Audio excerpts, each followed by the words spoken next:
one of the biggest challenges in any new fiction is that it's a blank slate. You can do anything. At first that sounds cool, like, hey, you can do anything, but then you realize, wow, I can do anything.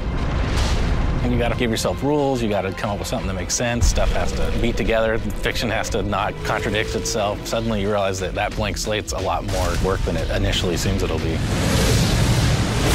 Darksiders world was created pretty collaboratively. We all threw in ideas. You can't really pinpoint one originator of everything. As far as how the world plays, all the NPCs, all the different factions and fiction and stuff like that, that was kind of collaboratively made throughout the team. The story of Darksiders is pretty deep, and we haven't actually fully revealed why the apocalypse happened.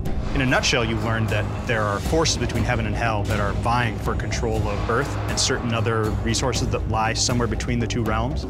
And the Horsemen are caught up in the middle because they are ultimately the ones who are responsible for beginning and ending worlds.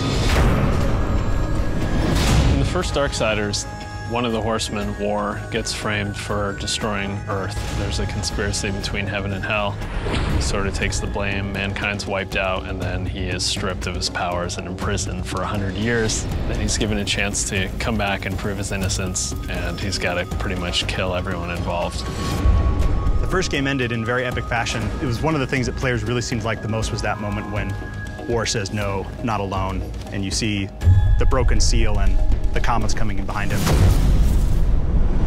Darksiders II takes place pretty much in parallel to the first game. In the time that War is imprisoned by the Council, it kind of happens in that 100 years. The Death's kind of own challenge kind of kicks off in that sort of time. Because there's such a conspiracy and we don't know who all the players are, Death doesn't have any chance of proving his brother's innocence. He knows it'll just be covered up, so he just decides to undo the crime. I think the thing that Death finds through this whole trip is redemption. I mean, he's carrying a big weight on his shoulders all the way through the game, and, you know, it's kind of revealed to the player what sort of weight that he's actually carrying with him, both physically and mentally. The hardest part was getting it to the point where we knew we were making something special, but once we got there, we were off to the races. We knew it was going to be good.